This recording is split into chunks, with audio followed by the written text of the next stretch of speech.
عمران خان نے تحریک انصاف کی قیادت کو مسلم لیگ نون کی حکومت، تمام سیاسی سٹیک ہولڈرز اور اسٹیبلشمنٹ سے مذاکرات کا ٹاسک دے دیا۔ دوستوں اور ساتھیوں، میں ہوں شہزاد چودھری مارگلا نیوز کے ساتھ، امید ہے بخیر ہوں گے، خوش و خرم ہوں گے۔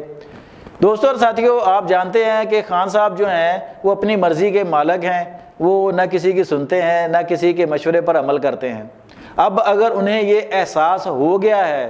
کہ مذاکرات ہی مسائل کا واحد حل ہیں، تو دیر آید درست آید ہی کہیں گے ہم اس بات کو۔ یہ اس وقت کی بات ہے جب خان صاحب وزیر اعظم تھے۔ ہم نے اپنے کالمز میں، اپنے اداریوں میں، اپنے ویلاگ میں بہت دفعہ یہ لکھا اور کہا کہ خان صاحب ضد، نفرت، غصہ اور انتقام کو چھوڑ کر آپ ایک مدبر لیڈر کا کردار ادا کریں۔ آپ جس جو ہے اپنے آپ کے مخالفین جو ہیں، سیاسی مخالفین، ان کو للکارنے کے بجائے، ان کو جیلوں میں بند کرنے کے بجائے، ان کو دھمکیاں دینے کے بجائے ان سے اسمبلی میں بیٹھ کر بات کریں۔ دیکھیں، جو جماعتیں اس وقت کی اسمبلی میں موجود تھی، جس کے سربراہ عمران خان تھے بطور وزیر اعظم، وہ جو لوگ ان کے مخالفین تھے جن کو خان صاحب دن رات چور چور چور اور کیا کچھ کہتے تھے، وہ لوگ وہی تھے جن کو عوام نے مینڈیٹ دیا تھا۔ یہ وہی الیکشن تھے جس میں خان صاحب جیت کے آئے تھے اور وزیر اعظم بنے تھے۔ اسی اسمبلی میں وہ لوگ بیٹھے تھے جو حزب اختلاف کے لوگ تھے، وہ بھی عوام کے لوگ تھے۔ ان کو خان صاحب، ان کو لوگوں نے ووٹ دیے تھے۔ اب آپ اسی طرح کی اسمبلی میں حزب اختلاف میں ہیں، اور وہ جن کو آپ چور چور چور کہتے تھے، جن سے آپ بات نہیں کرتے تھے، اور وہ اس وقت گورنمنٹ میں ہیں۔ تو یہ دیکھیں، یہ وقت بدلنے میں نا دیر نہیں لگتی۔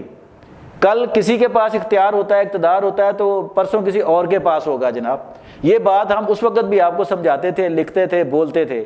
لیکن شاید اس وقت آپ اور آپ کے ساتھی جو ہم جیسے لوگ تھے، جو ہم جیسے لوگ آپ کو مشورے دیتے تھے، ان کو آپ پٹواری کا طعنہ دیتے تھے کہ آپ لفافہ لیتے ہیں جی، لفافے چلتے ہیں، آپ پٹواری ہیں۔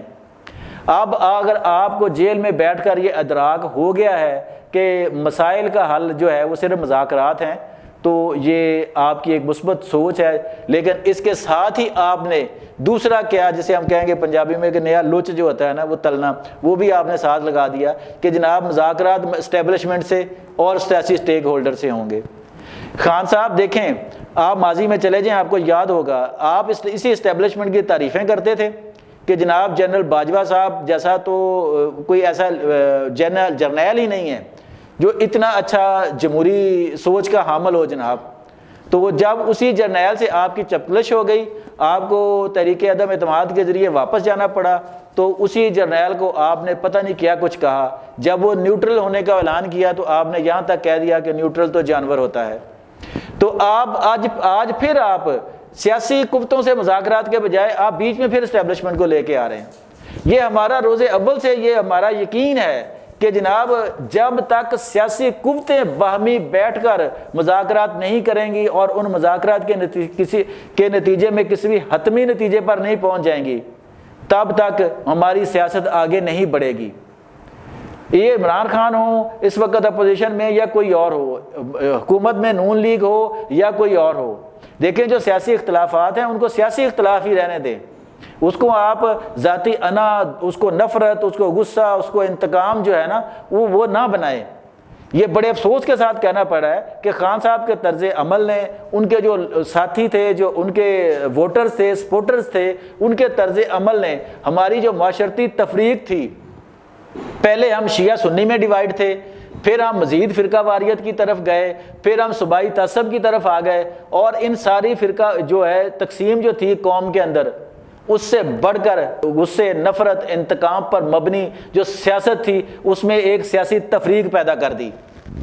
تو یہ انتہائی ایک نیگیٹو ہماری جو تفریق تھی معاشرے میں، اس میں انتہائی نیگیٹو میرے خیال میں یہ ان سے جو عصبیت تھی، صوبائی عصبیت کی تفریق تھی، جو مسلکی جو عصبیت کی تفریق تھی، یہ اس سے کہیں زیادہ خطرناک تھی جو سیاسی تقسیم تحریک انصاف خان صاحب ان کے پیروکاروں نے پیدا کر دی۔ کہ دیکھیں آپ کے پاس کسی کے پاس کیا ثبوت ہے، کون سے ثابت کر لیا آپ نے جرائم جناب، کہ اس کو چور کہہ دیا، مسجد نبوی میں نعرے لگا دیے، ابھی حالیہ طور پہ کعبۃ اللہ میں بھی آپ نے وہی جا کے حرکتیں آپ کے پیروکار کر رہے ہیں جناب۔ خان صاحب ان کی تربیت کی ضرورت تھی، ان کو بتاتے آپ، ان کو سکھائیں، خود بھی سیکھیں کہ یہ سیاست ہے۔ دیکھیں اگر نواز شریف جیت کے آ رہے ہیں، پیپلز پارٹی جیت کے آ رہی ہے، فضل الرحمان ہیں یا باقی کے لوگ ہیں، ان کو جتنی بھی تعداد میں وہ آ رہے ہیں کم یا زیادہ، وہ عوام کے ووٹ لے کے آ رہے ہیں۔ آپ شہباز شریف کو چور کہیں گے نا تو آپ شہباز شریف کو چور نہیں کہہ رہے، وہ جس حلقے سے ووٹ لے کے ہیں اس حلقے کے عوام کو آپ چور کہہ رہے ہیں۔ ابھی اگر ہم آپ کو پلٹ کے چور کہیں گے، عمران خان چور یا ان کے ساتھی چور، گھڑی چور کے نعرے لگاتے ہیں یا کچھ کرتے ہیں، تو شاخانہ کا تانا دیتے ہیں آپ کے مخالفین، تو وہ بیسیکلی آپ کو نہیں کہہ رہے ماتون کر رہے، وہ اس آپ کے جو ووٹرز ہیں جو اتنی بڑی تعداد میں آپ کو ووٹ دے رہے ہیں ان کو تان و تشنیع کر رہے ہیں۔ وہ دیکھیں اس طرح کی تفریق سے باہر آئیں اور اسٹیبلشمنٹ کو اس جو سیاسی دھندا ہے اسے باہر ہی رہنے دیں۔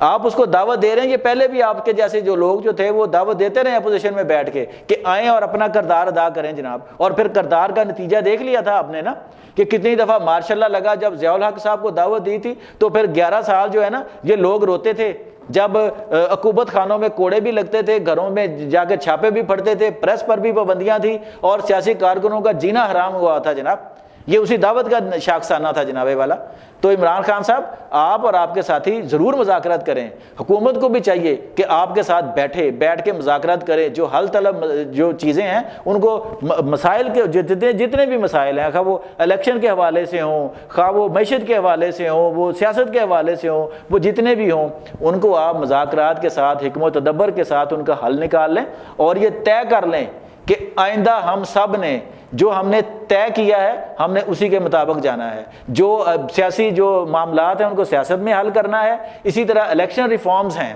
کہ ہمارا ہر الیکشن متنازع ہوتا ہے، بتائیں مجھے کوئی تاریخ کا ایک الیکشن بتا دیں مجھے کہ جس کے بارے میں دھاندلی زدہ ہو نہ کہا گیا ہو، جس کے نتائج کو تسلیم کر لیا گیا ہو۔ یہ آج تک نہیں ہوا، کیوں نہیں ہوا؟ یہ سیاسی لوگوں کی نااہلیوں کی وجہ سے ہوا ہے۔ اس میں اسٹیبلشمنٹ کا کوئی کردار ہوتا ہے یا اسٹیبلشمنٹ کا ہاتھ ہوتا ہے جناب؟ آپ کو کس نے روکا تھا کہ جب آپ حکومت میں تھے تو آپ الیکشن ریفارمز نہ کریں؟ آپ الیکشن ریفارمز کریں، دنیا میں بھی الیکشن ہوتے ہیں، ہم سے زیادہ بڑے بڑے ملک ہیں، انڈیا کی مثال ہمارے سامنے ہے، ابھی الیکشن ہونے جا رہا ہے وہاں پہ، تو جناب وہاں بھی الیکشن ہوتا ہے، اس کے نتیجے میں حکومت بنتی ہے، کولیشن حکومت بھی، گورنمنٹس بھی بنتی ہیں، تو وہاں تو اس طرح کی وہ بک جھک جھک نہیں ہوتی جناب۔ تو یہ بڑی خوش آئند بات ہے خان صاحب کی کہ انہوں نے مذاکرات کا ڈول ڈالا ہے اور وہ لوگوں کو، اپنے لوگوں کو بتائیں، ان کو جو ہے وہ اختیارات دیں کہ وہ جا کے حکومتی لوگوں سے ملیں، وہ سیاسی لوگوں سے ملیں، وہ فضل الرحمان سے ڈائلاگ کریں، وہ پیپلز پارٹی سے ڈائلاگ کریں، وہ میاں جو نواز شریف، شہباز شریف سے ڈائلاگ کریں، اور باقی جو قوتیں ہیں جو اسمبلی سے باہر بھی قوتیں ہیں ان سے بھی وہ ڈائلاگ کریں۔ ایک گرینڈ ڈائلاگ کی ضرورت ہے کہ سارے سیاستدان مل بیٹھیں جو اسمبلی میں موجود ہیں وہ بھی اور جو نہیں موجود ہیں وہ بھی ایک ایسے پلیٹ فارم پہ بیٹھ جائیں، ایک بڑے پلیٹ فارم پہ، اور بیٹھ کے ایک اپنا طریقہ لائے عمل تیار کر لیں۔ تو بھائی مجھے یہ بتائیں جب آپ طے کر لیں گے تو اسٹیبلشمنٹ کتنا کو جناب آپ کو جو ہے وہ نیچا دکھا لے گی جناب، کتنی کی پینیٹریشن اس کی ہو جائے گی انتخابات میں یا اپنی پسند کی حکومتیں لانے، بنانے اور بگاڑنے میں جناب۔ یہ آپ کا ہمارا فیلئر ہے کہ ہم نے موقع دیا ہوا جناب کہ آپ ایل مجھے مار۔ جب عوام جو ہے وہ معتبر ہو جائیں گے، جب سیاستدان معتبر ہو جائیں گے جناب، تب اسٹیبلشمنٹ خود بخود پیچھے ہو جائے گی، وہ وہی کام کرے گی جو آئین نے اسے تفویض کیا ہے۔ یہ آپ آزما کے دیکھ لیں، یہ آپ کر کے دیکھ لیں، یہ واحد فارمولہ ہے اسٹیبلشمنٹ کو سیاست سے باہر کرنے کا کہ جب سیاستدان یہ تدبر اور حکمت کے ساتھ اپنے معاملات حل کر لیں گے، وہاں خلا پیدا نہیں کریں گے تو اسٹیبلشمنٹ اس میں مداخلت نہیں کرے گی۔ یہی دنیا میں ہوتا ہے، یہی دنیا میں ہوگا۔ تو دوستوں اور ساتھیوں، آج تک اتنا ہی، اپنا بہت خیال رکھیے گا، اگلے ویلاگ تک کے لیے اجازت دیجیے، اللہ حافظ۔